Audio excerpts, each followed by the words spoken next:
Bonjour à tous les amis, bienvenue sur la trêve, j'espère que vous allez bien. Je suis désolé qu'il n'y ait pas eu de vidéo hier, j'étais impris dans mon déménagement, au final j'ai bien avancé, j'ai quasi fini, il me reste plus que les grosses armoires, les canapes. Mais ouais, on a déjà bien avancé dans les 16e de finale, il n'en reste plus que quelques-uns. On a déjà eu quelques réponses aussi, quelques surprises. On avait parlé notamment de Allemagne-Paraguay et Pays-Bas-Maroc dans la dernière vidéo. Et aujourd'hui on va se retrouver pour parler de Côte d'Ivoire-Norvège, on va brièvement parler de France-Suède aussi. On va parler du Mexique, évidemment, on va parler de Congo et de l'Angleterre. Et bien sûr, du match qui nous intéresse le plus, le miracle de Seattle, la victoire de la Belgique 3-2 contre le Sénégal en prolongation. Ouais, j'étais pas loin sur les pronos aussi. Ouais, pour les premiers pronos, j'étais pas... j'étais un peu à côté de la plaque. J'avais dit que le Japon allait sortir le Brésil. 2-1, au final, ça a fait 2-1 pour le Brésil. J'avais dit que l'Allemagne allait gagner tranquille 3-0. Au final, ils ont perdu au penalty, grosse surprise, on en avait parlé évidemment. Et Maroc-Pays-Bas, j'avais donné un joker parce que voilà. Mais ouais, sinon après, je suis un peu plus content de mes pronos. J'avais dit que la Norvège allait gagner 2-1 dans la maîtrise. Bonne analyse, je pense, sur ce match. Je vois une victoire 3-1 pour la France. Je pensais quand même que la Suède allait peut-être marquer un but, surtout en première mi-temps. Ils ont beaucoup d'occasions, mais on va y venir. Et Mexique-Équateur. J'avais dit que l'Équateur allait peut-être sortir, mais je voyais pas le Mexique autant en dessus. Je pense que l'Équateur était peut-être un peu surcoté dans cette Coupe du Monde. On en attendait beaucoup. On parlait de une d'une des meilleures défenses du monde, de la deuxième meilleure équipe d'Amérique du Sud.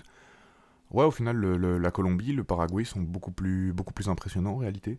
Dès le début du match, grosse occasion pour Alan qui choisit de mettre la tête. Il aurait pu contrôler honnêtement, faire peut-être un peu mieux sur cette action. Ça a démarré très très fort. Côte d'Ivoire qui répondait la 20e minute. Superbe crochet. Frappe dans les petits filets malheureusement. Pari par le gardien, mais je pense que c'était pas cadré dans tous les cas. Et ouais, les Ivoiriens qui ont énormément d'armes offensives, avec Diomandé, Pepe, Bonny, Eliouaï, Diallo aussi, ils ont énormément d'options. Et je trouve dans cette première mi-temps, c'est quand même la Côte d'Ivoire qui a dominé jusqu'au but norvégien. Je l'ai dit, une défense norvégienne assez sereine, qui joue toujours du bon côté, qui est réactive. Maintenant, il y a quand même de l'espace. Il y a quand même pas mal de possibilités de faire mal ici pour la Côte d'Ivoire. Superbe centre au deuxième poteau. Malheureusement, il n'y a personne pour reprendre la petite passe en retrait et c'est dégagé directement par les Norvégiens. Ici à la 36e, on a un deuxième centre-tête sur Alan. Pas beaucoup plus dangereux non plus. Ça finit dans les mains du gardien. La Norvège un peu timide dans ce début de match. Moussa qui a la balle sur le côté gauche, passement de jambe, crochet, frappe enroulé sur le côté droit. Et ouais, j'avais dit l'absence de Singo, elle a pesé ici. Parce que Doué c'est beaucoup trop faible pour dépendre sur Moussa. À chaque fois il avait 2-3 joueurs sur lui. Ça créait aussi un déséquilibre du côté gauche. Ouais, le gardien sait rien faire. Superbe but, très belle action individuelle, pour une fois, parce que la Norvège joue très collectif normalement. À suivre aussi cette petite pépite de Leipzig. Et les Ivoiriens qui n'ont pas démérité, qui ont quand même essayé d'égaliser au maximum, avec notamment une grosse occasion ici, début de la deuxième mi-temps. Frappe contrée, et très bel arrêt du gardien norvégien. Voilà, la Norvège qui a quand même joué plus bas en deuxième mi-temps. Côte d'Ivoire qui a tout donné pour égaliser, honnêtement, ils ont eu beaucoup de belles occasions. J'ai trouvé Diomandé particulièrement fort. Diallo aussi a fait une rentrée incroyable. Diallo il rentre à la 60e, deux tirs cadrés, un but. Passe tenté, 16 passes réussies, un centre réussi sur deux tentés, une grosse occasion créée. Au niveau des dribbles, 100% de dribbles réussis, bon il en a essayé que 1. Et seulement 4 pertes de balles. Ouais, très bonne rentrée, assez efficace. Comme on avait dit, la Côte d'Ivoire a une profondeur de banc au niveau offensif. Et ouais, c'est plus la défense qui a pêché honnêtement. Je pense que cette équipe de Côte d'Ivoire, avec une meilleure défense, peut-être une espèce de patron en défense, un peu comme le Sénégal avec Koulibaly il y a quelques années. Bon, maintenant il a plus vraiment le niveau, mais comme un Upamecano en France aussi, un espèce de leader défensif qui a vraiment des grosses qualités, qui sait tenir sa ligne, qui sait diriger ses coéquipiers en défense. Je pense que c'est ça qui manque un peu à la Côte d'Ivoire, honnêtement. Si on a une action qui commence du début du terrain, un joueur très technique, qui se retourne très vite. La Norvège est un peu trop statique, pas assez réactive, je trouve, sur cette occasion. Elle laisse pas mal d'espace, notamment de la défense et le milieu. Sur les ailes aussi, là on a deux joueurs qui peuvent combiner. C'est pas normal, non. Là, il va y avoir un magnifique 1-2 en triangle qui va être joué. Ouais, la défense se fait avoir beaucoup trop facilement. Après, voilà, on est à la 73e, ils ont tenu bon jusque-là, les Norvégiens. Je pense que c'est déjà bien pour un premier tour à élimination directe de Coupe du Monde. Et là, il frappe. Malheureusement, le gardien sait rien faire, le défenseur non plus. Ça fait 1-1. La Côte d'Ivoire qui exulte, évidemment. Je trouve la Norvège qui est quand même restée assez sereine, honnêtement. Et c'est là leur force. C'est que quand tu te fais égaliser comme ça en fin de match, ça peut casser le mental, ça peut casser le rythme de ton équipe. Là, la Norvège, ils ont continué à attaquer. Ils sont restés disciplinés, ils sont restés solidaires. Ils ont continué à amener le ballon vers l'avant. Honnêtement, c'était une très belle fin de deuxième mi-temps, parce que la Côte d'Ivoire aussi voulait marquer. Tu sentais qu'aucune des deux équipes, en fait, avait vraiment envie d'aller aux prolongations. Là, on a un bel petit échange entre Arosnes et Bob. Arosnes qui prend bien la profondeur pour tromper le défenseur ici, qui ouvre la ligne de passe. Superbe passe pour Odegaard. Et on a notre cyborg ici. Il sait qu'il y a 4 mètres là, il y a 5 mètres là. Lui, il ne voit le même pas. Lui, il sait qu'il est trop tard. Je pense qu'à ce moment-là, quand tu laisses un ballon comme ça à la Norvège à la 85e, tu sais que ça va être but à 100% en fait. Impossible que sur cette phase-là pour la Norvège, il n'y ait pas but. Ils en ont mis combien comme ça en qualification? Il y a eu un but contre l'Italie aussi comme ça en novembre. Ouais, la défense ivoirienne qui a un peu la ramasse. Déjà sur le premier but, Doué il se fait complètement manger par Noussa. Là pour le coup, ils ont attaqué pendant près de 30 minutes en espérant égaliser. Et quand ils ont égalisé, je crois qu'ils sont un peu trop restés dans cette espèce de volonté de marquer. Là où peut-être les Norvégiens se sont dit ok, c'est pas grave, on a encaissé, tranquille, on joue, on rejoue vers l'avant, on joue comme en début de match et on essaye d'aller mettre un but comme si c'était 0-0. Ouais, peut-être différence de mentalité honnêtement qui a peut-être un peu joué sur cette fin de match parce que l'écart de niveau technique et tactique entre les deux équipes était pas énorme. Deux équipes avaient une défense qui n'était pas forcément hyper qualitative. Je préfère quand même celle de la Norvège très légèrement.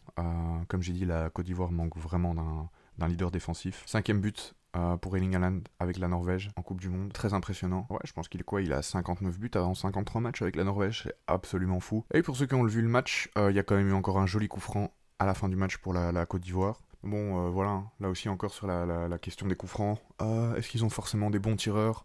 Est-ce qu'ils sont bons sur les phases arrêtées? Et je pense que c'est ce genre de petits aspects de jeu qui manquent aussi à la Côte d'Ivoire, pour peut-être être au niveau du Maroc ou du Sénégal, par exemple, ou même du Congo. Et on va voir ce que le Cap-Vert va nous proposer dès demain soir. Ça part très bien. Bon, c'est pas un coup franc facile parce que t'es à 35 mètres presque. T'es en plein axe aussi, t'es ni un peu à gauche, ni un peu excentré à droite. Et là, on a une claquette du gardien norvégien incroyable qui empêche les prolongations. La Norvège est en 8ème de finale. Le père d'Erling Haaland est en pleurs. J'espère qu'ils vont aller loin. Ensuite, c'est le Brésil. Ça va être un peu plus gros morceau. Et puis l'Angleterre ou le Mexique en quart. Mais pour moi, la Norvège a une des équipes qui est capable de gagner la Coupe du Monde. Je pense quand même, pour être honnête avec vous, que c'est trop fébrile en défense. Qu'ils n'ont pas encore assez de talent défensif pour aller très très loin dans une compétition comme ça. Contre le Brésil, ils peuvent prendre pas mal de buts quand même. Après, c'est une équipe disciplinée, donc à voir. On reviendra évidemment sur les rapports de force avant les 8ème de finale. S'ils passent le Brésil, évidemment, c'est une autre histoire. En fait, l'Angleterre, c'est meilleur que le Brésil, sur le papier comme sur le terrain. Je pense plus que le Brésil, c'est une équipe qui peut plus faire mal à la Norvège, offensivement parlant en tout cas, que l'Angleterre. Mais bon, en même temps, l'Angleterre, c'est une équipe où c'est beaucoup plus difficile de marquer contre. Là où le Brésil, je pense qu'il y aura quand même pas mal d'espace. Noussa, sur les latéraux du Brésil, honnêtement, les mecs, il va se faire plaisir. Mais voilà, hâte de voir tout ça, hâte de suivre tout ça. Et la France, qui a trouvé l'équilibre. Ils étaient un peu maudits en première mi-temps, parce que c'est 0-0 à la mi-temps. Le nombre de poteaux, de lattes, de ballons qui passent juste à côté, gardien suédois qui fait un très très bon match aussi. Au final, j'ai regardé, j'ai juste pas envie de faire forcément l'analyse poussée, parce que voilà, vous avez un peu tous vu les extraits, je pense, sur les réseaux sociaux, vous avez un peu tous vu de quoi il s'agissait. Moi, je vais juste tirer mes 2-3 enseignements rapidement pour ce match. Notamment que Digne, c'est une très bonne réponse. Pour moi, c'est Digne qui doit jouer latéral gauche. Il a un très très bon apport défensif, il apporte de l'équilibre, comme j'avais dit quand il y a ce monstre offensif de 4 attaquants super forts. Ça crée un déséquilibre parce que t'as que 2 milieux de transition. Et comme j'avais dit, Rabiot jouait beaucoup trop haut, il faisait pas assez l'effort défensif. Pour moi, t'es l'équipe de France, ok, t'as ces 4-là, laisse faire ces 4-là le taf devant. Que limite, Tchouaméni a un peu de liberté pour monter. Mais pour ça, il faut un profil comme Manu Koné. Je trouvais que Manu Koné contre la Norvège était bien meilleur que Rabiot dans l'ensemble des matchs qu'il a joué. Ouais, pour moi, la France est pas loin de devenir l'équipe ultime. Je pense encore un peu d'équilibre, peut-être dans l'entrejeu, voir si le retour de blessure de Kanté peut payer aussi. Et ouais, Saliba a fait un bien meilleur match que contre le Sénégal il y a quelques semaines. Je suis déçu de la Suède, je pensais qu'ils avaient quand même marqué un but. Un autre enseignement que je voulais dire aussi, c'est que oui, la France a une très très bonne attaque, ils ont gagné 3-0 sans problème, 3 magnifiques buts, ça je dis pas. Olysée qui est déjà à 35 assists cette saison, qui a explosé le record de Messi. Mais les 3 buts, c'est des moments où la défense suédoise est vraiment particulièrement fébrile. Yen n'est pas là non plus. Lagerbielke, c'est pas du tout suffisant dans une Coupe du Monde en défense centrale. Et Svensson s'est fait manger tout le match. D'abord par Barcola et ensuite par Désiré Doué et Ryan Cherki. Pour moi, la France n'est pas encore favorite de la compétition. Sur le papier, elle a la meilleure équipe, certes, elle a la meilleure attaque, tout ce que vous voulez. Mais j'attends de voir ce que ça va donner, notamment déjà contre le Paraguay en 8ème, qui est une équipe très très combative en défense, qui va chercher chaque ballon, qui joue avec un bloc très bas, très discipliné. Ouais, en fait, le Paraguay, c'est ce qu'on pensait que l'Équateur était au final. Et l'Équateur, c'est ce qu'on pensait que le Paraguay était. J'attends de voir ce France-Paraguay, et encore plus le France-Maroc en quart, si le Maroc bat le Canada, ce qui voilà, selon moi, est une évidence. Mais pour moi, si la France me prouve qu'elle arrive à s'en sortir contre le bloc bas du Paraguay et puis à battre une équipe aussi disciplinée et combative que le Maroc, pour moi, la France aurait de grandes chances. À voir ce qui se passe des autres côtés du tirage, hein, du bracket. Mais pour moi, la France deviendrait favorite, très clairement. Ensuite, on a eu Angleterre-Congo, et je suis vraiment désolé, les amis, parce que j'ai regardé le début du match, mais après, je voulais encore faire un trajet de déménagement, donc je suis parti. Je me suis dit, bon, le Congo a gagné, il gagne 1-0. L'Angleterre, ils ont vraiment pas de chance. Les défenseurs du Congo sont trop combatifs, le gardien est trop concentré pour que l'Angleterre passe. Je vais prendre ma douche avant de partir. Kane qui met un doublé en 11 minutes. 2 très très beaux buts. C'est dommage pour le Congo parce qu'ils ont très bien joué. Le Congo, c'est une équipe que j'ai vraiment envie de suivre lors des prochaines CAN et lors de la prochaine Coupe du Monde, s'ils sont là. Et ouais, ce qui pèse aussi dans les équipes comme la Belgique par exemple, ça c'est une petite parenthèse que je voulais faire aussi. Il y a quand même pas mal de Belges qui jouaient dans les sélections jeunes de Belges, je pense à Bongonda, je pense à... où est-ce qu'il est Noah Sadiki aussi. Ah oui, il était titulaire, pardon, excusez-moi. Et voilà, quelques joueurs comme ça qui auraient pu jouer avec la Belgique, qui ont finalement choisi le Congo. Et comme je l'ai dit, pour ceux qui n'ont pas vu mon autre vidéo, moi je trouve ça totalement ok. Enfin, chaque joueur est libre de faire le choix de son cœur, de choisir son pays d'origine ou son pays d'accueil, on va dire, ou de naissance. Ça dépend un peu les histoires personnelles. Moi j'ai vraiment aucun problème avec ça. Mon propos en fait c'est plutôt que, est-ce qu'au final, le traitement de Romelu Lukaku après l'élimination face à la Croatie en 2022, et ce traitement médiatique qui dure encore, hein, quand je vois hier la commentatrice sur le plateau de la RTBF qui dit oui, c'est une super belle image, après tous ses ratés contre la Croatie en 2022, il devient le héros de la Belgique à la fin de sa carrière. Mais ferme ta gueule en fait, comme si ce mec n'avait jamais été le héros de la Belgique. C'est pas normal, mettez du respect sur son nom les mecs. Ce mec nous sauve à chaque fois, il y a juste un match où voilà, il a raté des occasions inratables. Mais ça arrive dans une carrière, c'est un match dans une carrière internationale, les mecs. Et je pense que le traitement médiatique et le traitement dans l'imaginaire populaire de Lukaku a pu, pour moi, motiver beaucoup de joueurs avec la double nationalité à choisir leur pays d'origine plutôt que la Belgique. Pourquoi ? Parce qu'ils avaient peur d'être traités pareil, tout simplement. Quand on voit les Sadiki, les Bongonda qui vont du côté du Congo, on a Talbi au Maroc aussi, on a Ryan Bounadi Bounadi, pardon, excusez-moi pour, pour l'écorchage, qui a choisi le Maroc. Donc voilà, à un moment il faut peut-être se poser les bonnes questions, et on va parler de ce mec aussi. Bon déjà, je vais vous dire un peu mon feeling face au match, avant d'un peu revenir sur ce qui s'est passé dans le détail. Pour moi, il y a des maillons faibles, de 1. De 2, Rudy Garcia est un énorme châteux. Ouais, c'est bien, il fait le malin à la fin du match en disant oui, on sait que les équipes comme le Sénégal perdent un peu leur plan de jeu en fin du match, ils sont déconcentrés, ils deviennent fatigués. C'est pas totalement faux, mais pour moi c'est pas ce qui a joué. Je sais pas ce qui a joué, je pense que c'est une espèce de mélange de facteurs différents. Les changements de Rudy Garcia, ils sont pour quelque chose, très certainement, mais je le critique quand même parce que sa composition au départ est absolument catastrophique. Il y a trop de joueurs qui sont pas en confiance, trop de joueurs qui n'ont pas le niveau. Van Aken au milieu, je l'ai pas entendu une seule fois, je l'ai pas vu une seule fois. Très peu de duels de la tête gagnés. Pareil Mekele, hein, il montait sur les corners, il a gagné, je crois qu'il avait mis une belle tête un moment, mais qui a fini dans les mains du gardien. Défensivement, Mekele, à part une ou deux actions, il s'est fait complètement manger par Sarr et Mané. Castagne, c'était bien. Je trouvais que Castagne de Kuiper, c'était mieux. De Kuiper, un peu trop sensible à la pression. Il a bien démarré son match. Mais à partir du 1 et 2-0, je l'ai senti vraiment, vraiment, vraiment trop limité. Du coup, je comprends pas qu'il sorte à la 53e. Après, voilà, c'était peut-être pour une histoire de pépin physique, mais il a quand même pas serré la main de Rudy Garcia en sortant. Donc à voir, et je trouvais qu'il avait fait un bon match. Avant sa sortie, c'est quand même le seul joueur qui fait un tir cadré de notre côté, je tiens à le rappeler. Il provoque, il amène quand même le danger par rapport au reste de l'équipe de la Belgique qui est complètement statique, qui cherche rien du tout. Bon, Tielemans, je l'ai beaucoup critiqué pendant le match. Mes amis en seront témoins. Mais ouais, notre sauveur, je vais rien dire. Voilà. C'est un mec qui se bat pas toujours assez, qui est pas toujours assez altruiste. Mais là, après l'altercation avec Trossard lors de la deuxième pause fraîcheur, c'est un autre homme qui est apparu, même en interview d'après-match, c'est un autre homme. Pardon Yuri, pardon pour tout le mal que j'ai dû dire de toi. De Ketelaar, voilà, je comprends pas que Lukaku ne soit pas titulaire, peut-être pour des raisons physiques, c'est vrai qu'il a pas beaucoup joué cette saison, Lukaku, 63 minutes je pense en club. Mais voilà, De Ketelaar, je pense qu'il y avait quand même d'autres options à prendre à la Coupe du Monde. Il est absolument inexistant avec la Belgique, où j'ai pas de souvenir d'un match où De Ketelaar nous a vraiment apporté quelque chose quand c'était utile. Et De Bruyne, qui a disparu. Encore une fois les mecs, je comprends pas que De Bruyne prenne pas la haine que Lukaku s'est pris. Et honnêtement, si on était sorti hier, il ne la serait pas prise non plus, il aurait juste dit voilà, je prends ma retraite. Et tous les gens qui connaissent rien au football en Belgique auraient dit ah ouais, ben voilà, on joue pas bien, on a perdu notre meilleur joueur qui prend sa retraite parce qu'on joue pas bien. Non, on aurait perdu notre meilleur joueur sur sa retraite parce que le mec ne carry pas, le mec n'a pas les épaules. Pourtant, c'est pas un joueur à qui on met beaucoup de pression en Belgique. Peut-être qu'en Flandre, il a plus de pression du côté des médias flamands, ça c'est possible, je sais pas trop. Je sais que, vous voyez, il y a toute l'histoire avec Thibaut Courtois aussi, avec l'ex de De Bruyne qui avait joué à l'époque. Je pense que ça joue encore parce que, voilà, plus de 10 ans après, Courtois qui doit faire une sortie de but, et De Bruyne, plutôt que lui donner le ballon qui venait de finir dehors depuis un Sénégalais, il remet le ballon dehors et il part. À mon avis, entre ces deux-là, ça se parle toujours pas. Pour moi, on doit jouer avec Ngoy ici, c'est même pas débattable. Je comprends pas comment Raskin ou Onana n'est pas titulaire ici. Et je vais être honnête avec vous les mecs, pour moi au prochain match, De Bruyne doit peut-être pas forcément être titulaire. C'est une grosse prise de risque, hein. Mais moi je pense qu'on aura une équipe beaucoup plus équilibrée si on fait jouer Onana en 6, Tielemans et Raskin en double pivot, en jeu de transition. Laisser Onana ici pour appliquer le concept de défense en T.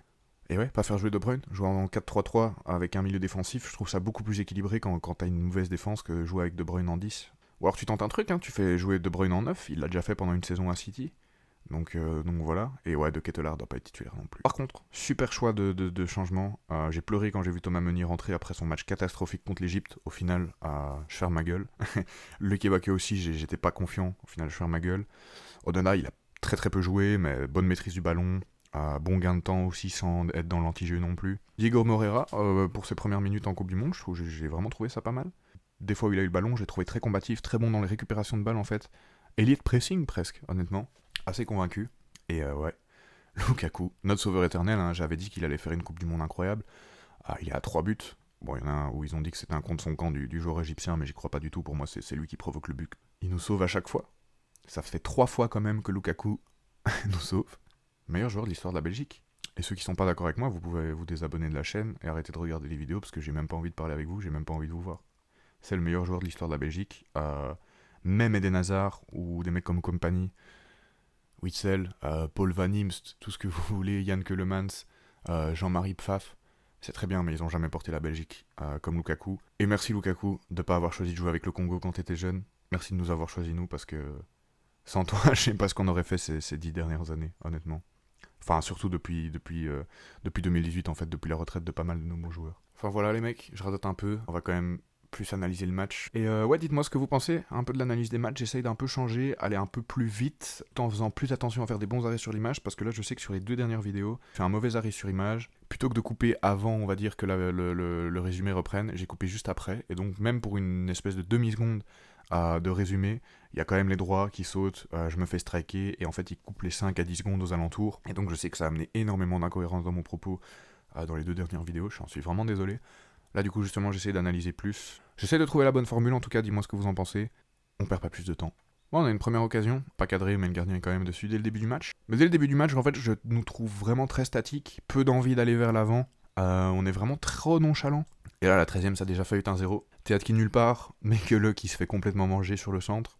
Et c'est pas la seule fois, sur le but aussi, il est complètement fautif. Tielemans, qui revient pas faire l'effort défensif du tout, et c'est là encore où je dis, il nous manque un milieu défensif derrière cette espèce de double pivot. C'est comme ça qu'il faut équilibrer.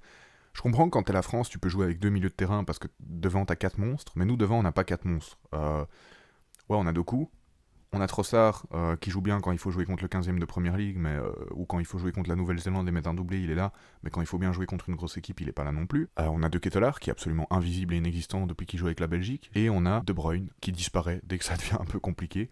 Donc ouais, on peut pas se permettre de jouer avec 2 milieux de terrain et 4 attaquants parce qu'on n'a pas les mêmes qualités qu'eux. Superbe centre, c'est touché du bout des doigts par Courtois qui dévie un peu, ça permet de renvoyer un peu le ballon plus haut, plus à droite. Très difficile à contrôler pour Sarr. Ça fait poteau. On se chie dessus, déjà dès le début du match. Ouais, les Sénégalais qui ont été très dangereux sur les ailes, alors que ici déjà, enfin, c'est un peu le cas pendant toute la première mi-temps, hein. Que ce soit le placement du bloc, le retour pour faire les efforts des joueurs offensifs pas suffisants, et le fait qu'on se laisse complètement avoir et qu'on n'est pas du tout assez réactif sur les ailes, qu'on laisse 2 joueurs combiner ici librement, non, il n'y a rien qui va. C'est même pas une question de qualité de défenseur, c'est juste une question d'envie, de maturité de jeu. Là, ils sont 3, ils peuvent jouer en triangle, je comprends pas que le pressing n'est pas fait plus rapidement par Doku ici, et qu'ici le pressing n'est pas fait plus rapidement sur Mané. Ça permet un très beau centre. Heureusement, Castagne fait le job, mais que qui est encore une fois complètement à la ramasse, Théâtre, on sait pas qui y couvre. Ouais, il y a beaucoup trop de nonchalance. Et là même, sur la récupération du ballon qui repart, on est beaucoup trop statique. Pourquoi on se bat pas pour le ballon là? Ça peut déjà être 1-0. Ici encore, hein, on laisse trop jouer sur les ailes. Et ouais, comme je dis, on a trop de joueurs, De Bruyne, De Ketelaar, Doku, qui reviennent pas faire l'effort, et ça va pas du tout. Parce que là, il y a une magnifique tête, qui finit pile sur le poteau, et dommage, parce que Courtois était très bien parti. Là, le goal est vide. Mais que le Théâtre, De Kuiper, Tielemans, ils sont 4 sur lui, ils sont pas du tout assez réactifs, on dirait qu'il y en a aucun qui veut prendre le ballon, et à ce moment-là, on est tous... je pense que je peux parler pour tous les Belges, on est en train de péter un câble, parce qu'on se dit... ouais, l'envie en fait. Et ça fait déjà 1-0 pour le Sénégal. Beaucoup de pertes de balles pour la Belgique, beaucoup d'occasions très peu concluantes, dû au fait qu'on vient pas proposer des solutions, on vient pas proposer d'aide. Souvent des joueurs qui se retrouvent tout seuls, enfermés par les Sénégalais, là où nous on laisse complètement les Sénégalais se balader. Là on a quand même eu un bon contrôle de Bruyne, qui ouvre bien pour Doku, mais c'est un peu presque sa seule bonne occasion du match. Superbe crochet de Doku, l'angle est très fermé par contre. C'est contré, ça finit dans les mains du gardien. Je pense qu'il voulait plus centrer ou envoyer le ballon en extérieur ici. Curieux de savoir comment ça serait parti si c'était pas contré. Très bien surpris aussi par ce gardien du Sénégal, Mori Diaw, qui est le gardien numéro 2 puisque Mendy était blessé. Bon, il a fait des beaux arrêts aussi, surtout en fin de deuxième mi-temps quand on s'est créé un peu plus d'occasions. Surtout sur cette frappe, qui suit le corner. Un arrêt ici, incroyable. Ça devait être 1-1. C'était goal, sauf que Mori Diaw a annulé le goal à lui tout seul. Lukaku qui rentre à la mi-temps, le regard de tueur. À ce moment-là, tu sais déjà qu'il va se passer quelque chose, peu importe quand. Et quand j'ai vu ça, j'ai quand même repris un peu espoir. Même malgré le 2-0 juste après, pour moi, je trouve qu'avec cette Belgique, et ça que je disais pendant le match aussi, on l'a fait contre le Japon il y a 8 ans, on en est capable, c'est dans notre culture, c'est dans notre manière de vivre, notre manière de penser. Je trouve que ce match, en fait, globalement, résumait bien notre culture. On aime bien faire les choses vite et bien en Belgique, se mettre vraiment la pression pour ça, et en même temps, prendre le temps de le faire. Je sais pas si vous voyez un peu ce que je veux dire, si ça vous parle, mais il y a vraiment une espèce de paradoxe social en Belgique entre productivité et acceptation ou justification de l'échec personnel. Et c'est pour ça qu'il faut jamais perdre espoir. Parce que oui, on me dit oui, mais on n'a pas la même équipe qu'en 2018. Et alors, en 2018, les joueurs, ils se battaient dans le vestiaire, ils s'embrouillaient entre eux, entre Flamands et Wallons, ça se disait des insultes racistes. Oui, sur le papier, on avait une meilleure équipe et on n'avait pas le groupe qu'on a maintenant. Hein.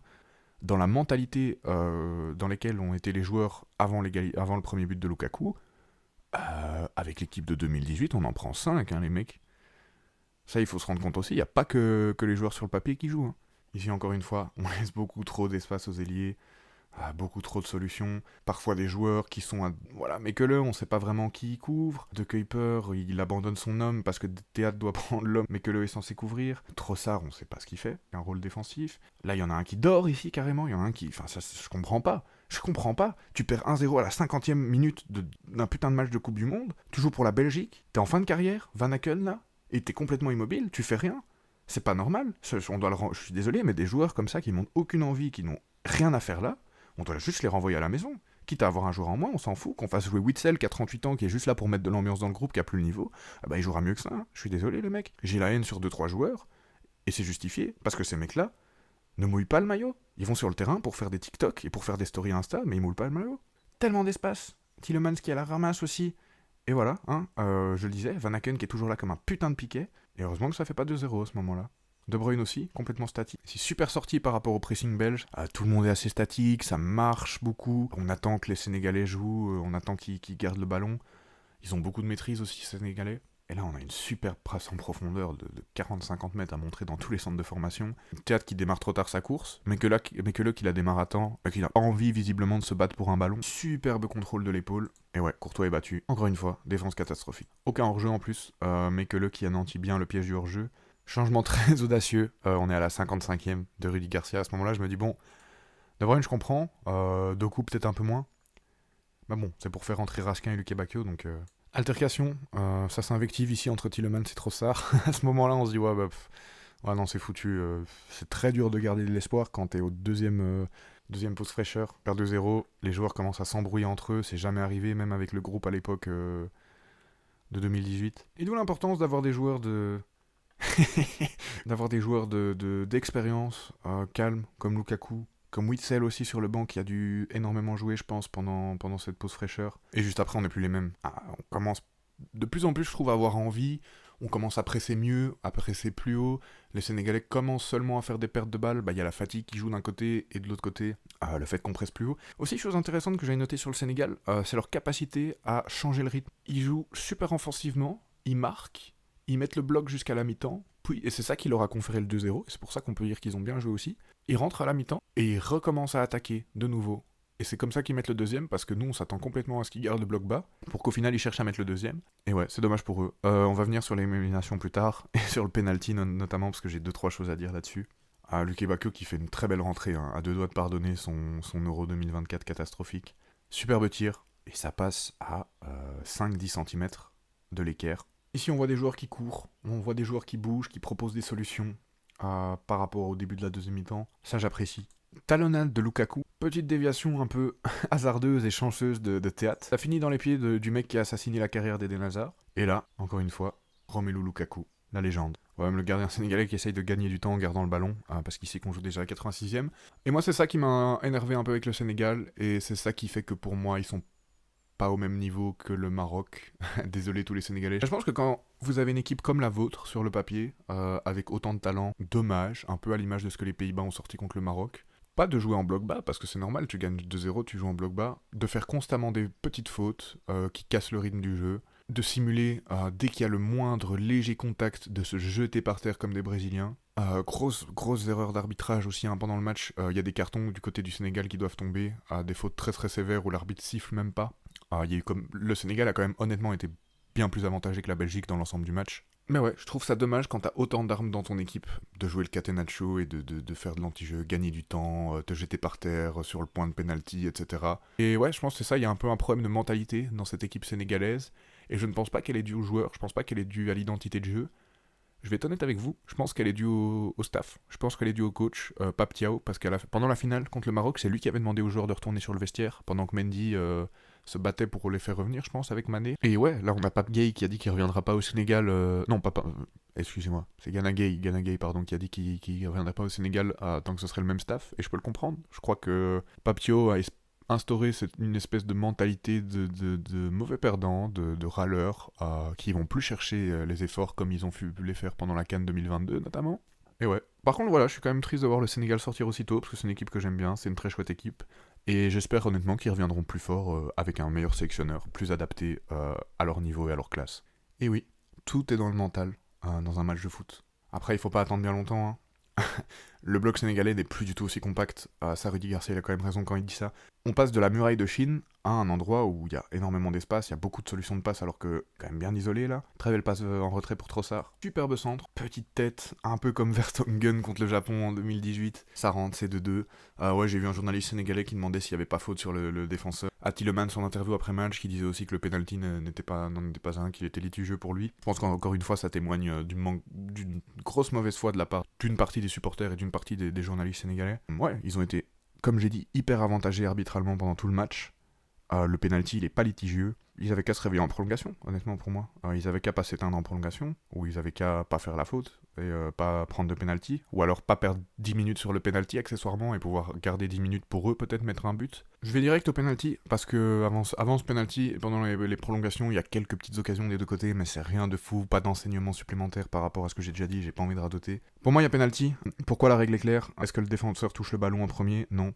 Avec tous les ralentis qu'on a vus, jusqu'à aujourd'hui, je sais pas vous dire si le défenseur a touché le ballon. Ce que je peux vous dire, c'est que son pied touche le talon de Tielemans bien avant d'avoir eu même l'occasion de toucher le ballon. Puis son pied passe devant, enfin en dessous, en tapant dans le pied de Tielemans. Et je sais pas s'il touche la balle ou pas, mais il touche le talon de Tielemans bien avant. La VAR a insisté auprès de l'arbitre pour qu'il revienne sur l'action. Si tous les mecs de la VAR sont d'accord pour dire qu'il y a péno, que l'arbitre est d'accord pour dire qu'il y a péno, il y a péno les mecs. Voilà, je suis désolé pour vous. C'est un peu triste parce que j'aurais bien aimé qu'on marque dans le jeu, ou peut-être que ça aille au penalty. Mais voilà, je pense qu'on aurait quand même gagné au penalty. Ils avaient fait sortir quasi tous leurs meilleurs tireurs du côté sénégalais, donc voilà, ils peuvent râler comme ils veulent. Ils sont plus là, et nous oui. Et ouais, Tielemans qui le met, sans problème. Lucarne en haut à droite, tout le banc qui vient célébrer. Et ouais, est-ce que ce serait pas... Voilà, j'ai pas envie de trop vous hyper, mais je sais qu'au début de la Coupe du Monde, moi j'avais dit que pour moi on allait faire une bonne Coupe du Monde, qu'on a un bon niveau. Pour moi on est comme en 2014 en fait, on a quelques joueurs un peu plus âgés qui ont connu des dernières années avec la Belgique un peu moins glorieuses, mais qui ont encore envie de faire peut-être un dernier effort, je dirais. On a beaucoup de jeunes, quand même une grosse génération qui arrive. Pour vous lire 2-3 mots, il y a quand même le club de Bruges qui a été en finale de la Ligue des Champions Espoir. La Belgique, en fin mai, a été en finale de l'Euro de moins de 17 ans. On a des pépites comme Nathan Decat, comme Mika Götze aussi, du côté de l'Ajax. Roméo Lavia, qui avait été un peu blessé aussi. On a beaucoup de bons profils qui arrivent, même dans l'équipe actuelle, hein. Là je parlais seulement de ceux qui sont pas sélectionnés, mais même dans l'équipe actuelle, hein, quand tu vois des Doku, tu vois des Hawkins, des Maxime de Kuiper, c'est des joueurs qui ont encore une assez grosse marge de progression. Onana aussi, Raskin aussi. Je pense qu'en 2028, 2030, on aura peut-être encore des occasions de faire quelque chose de gros. Je nous vois évidemment très mal gagner la Coupe du Monde cette année quand on voit les autres équipes. Mais je pense qu'honnêtement, on peut sortir contre les États-Unis au prochain match. Comme honnêtement, on peut aller en demi-finale. J'attends de voir évidemment, et c'est là qu'on va y venir.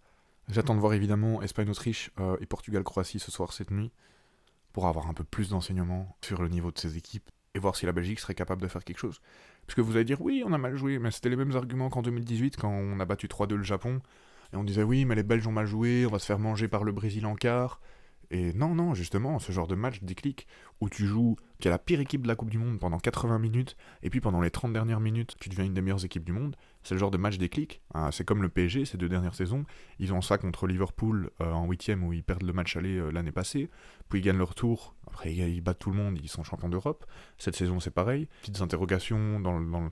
Donc ouais, pour moi c'est un match déclic. On est clairement sur la pente montante. Je le dis depuis le début de la Coupe du Monde, j'ai confiance en cette équipe belge. On n'a pas trouvé toutes les réponses encore, mais il y a quelque chose. Et ouais, sinon je sais plus si je suis revenu dessus, mais je sais que dans mes posts j'avais dit 3-1 pour le Congo. 3-1 pour l'Angleterre, pardon, en prolongation. Au final, ça n'a pas été au prolong, mais je m'attendais aussi à ce genre de scénario de jeu où le Congo fait vraiment galérer l'Angleterre. Belgique-Sénégal, j'avais dit 4-2 en prolongation. Je suis pas loin du compte, je suis content. Et États-Unis-Bosnie, j'avais dit victoire des États-Unis sans se fouler 2-0 aussi sur mon post. Donc voilà, on s'améliore au niveau des pronostics que par rapport aux 3 premiers matchs, enfin aux 2 premiers matchs ici où c'était un peu catastrophique. Bah honnêtement, depuis ces premiers matchs, on est sur un sans faute, sur la qualification, pas toujours sur le score, mais ouais, on est vraiment pas loin. Pour moi, l'Autriche, ça va être une équipe à surveiller au prochain Euro. Beaucoup de jeunes talents, Vanner, Chukwuemeka, des belles performances en poule dans un groupe pas si facile. L'Espagne, on les voyait comme une équipe ultra favorite. Offensivement, ils sont quand même assez diminués parce qu'il y a les blessures de Williams et de Pinot. Il y a Lamine Yamal qui revient de blessure, qui est pas encore à 100%. Certes, il y a une victoire 4-0 contre l'Arabie Saoudite au 2e match, mais c'est une des équipes la plus faible de la compétition. Et pour moi, ça en dit pas plus que le but chanceux inscrit sur le Rugby Muslera qui arrête la balle mais qui la met dans son propre goal. Il a la main pas du tout assez ferme pour un gardien de cette trempe, honnêtement. Un match intéressant. Je crois que je vois quand même une victoire un peu difficile pour l'Espagne. Pourquoi pas en fin de match ou en prolongation, voire même au penalty. Je pense pas que l'Autriche va se laisser faire non plus. Hâte en tout cas de voir ce que ça va donner parce que l'Espagne jusqu'ici c'est un vraiment qui tout doux. Portugal-Croatie, je suis pas du tout convaincu par le Portugal. La victoire 5-0 contre l'Ouzbékistan m'impressionne pas du tout. Et en même temps, elle m'impressionne pas beaucoup plus que les 6 points que la Croatie contre le Panama et le Ghana, qui sont des équipes assez faibles aussi. Ouais, les Portugais, ils ont eu la chance aussi de finir avec 5 points, parce que contre la RDC, ils n'ont rien produit, contre la Colombie non plus. Il y a eu un but sur hors-jeu refusé pour la Colombie, pour vraiment une pointure de pied. Maintenant, la Croatie, ils ont quand même su produire contre l'Angleterre. Mais comme j'ai dit, les 2 autres nations du groupe étaient pas très relevées. Je pense que le Portugal peut encore une fois de choc. J'en serais vraiment pas étonné, parce que ça fait je sais pas combien de Coupes du Monde qu'on les attend et qui sont pas là. Mais ouais, je vois bien un match assez terne, peut-être 1-0 pour le Portugal, ou un truc comme ça, ou 1-0 pour la Croatie. En vrai, je pense plus le Portugal, hein, mais voilà, je pense pas que ça va être un match de fou. Mais bon, voilà, un match qui nous intéresse un petit peu moins, mais quand même, parce que c'est équilibré, perso, je vais pas le regarder. Faites-vous plaisir, les Suisses, les Algériens, ou ceux qui sont intéressés. Moi, je suis un peu déçu de la Suisse dans cette Coupe du Monde. Elle a pas dominé autant son groupe que je pensais. Elle a encaissé à chaque match, malgré une équipe très fournie défensivement et au milieu de terrain. Ils ont quand même pris un but contre le Qatar, un but contre la Bosnie, un but contre le Canada. L'Algérie, ils ont convaincu un match de prépa. 2-1 contre les Pays-Bas, 4-0 contre la Bolivie. Ils sortent avec 4 points d'une poule. Ils perdent quand même 1-0 contre la Jordanie, qui est une équipe avec un style de jeu assez similaire au final. Ils remontent 2-1. Ils font 3-3 contre l'Autriche. Bon, malheureusement, le premier match, ils se font. Il y a Messi. Ça, on va pas revenir dessus. Et ouais, quand même, Marais, je trouve qu'il guide vraiment bien cette équipe. Et moi, je les vois continuer sur leur lancée. Honnêtement, peut-être victoire 2-1, 3-2. Victoire à un but d'écart de l'Algérie avec pas mal de buts quand même. Je pense que ça peut aller peut-être aux prolongations. Voilà. En tout cas, voilà, les gars, cette Coupe du Monde est folle. On a déjà des très beaux matchs en 8ème de finale. J'ai hâte de voir ça, j'ai hâte d'en parler avec vous. On se retrouvera sûrement pour une vidéo demain pour parler à mon avis d'Espagne, Autriche, Portugal, Croatie. Ou quoique, peut-être, en vrai, il n'y a pas tant de matchs très intéressants que ça, donc je pense qu'il n'y aura peut-être pas de vidéo demain et qu'il y en aura peut-être plus une samedi. Mais à voir. Je vous dis quoi, je vous tiens au courant, je vous confirme. En tout cas, j'espère qu'il n'y aura pas de bug de son, que je me vais pas me faire strike. N'hésitez pas à me faire comme vous le faites, des retours dans les commentaires pour me dire si quelque chose ne va pas. C'est bien d'avoir un œil extérieur. Mais voilà, en tout cas, merci d'avoir regardé. Passez une très bonne fin de semaine. Profitez bien de cette belle journée. Gardez le sourire après le miracle auquel on a pu assister hier soir. Et voilà, à la prochaine les gars. Prenez bien soin de vous. Ciao ciao.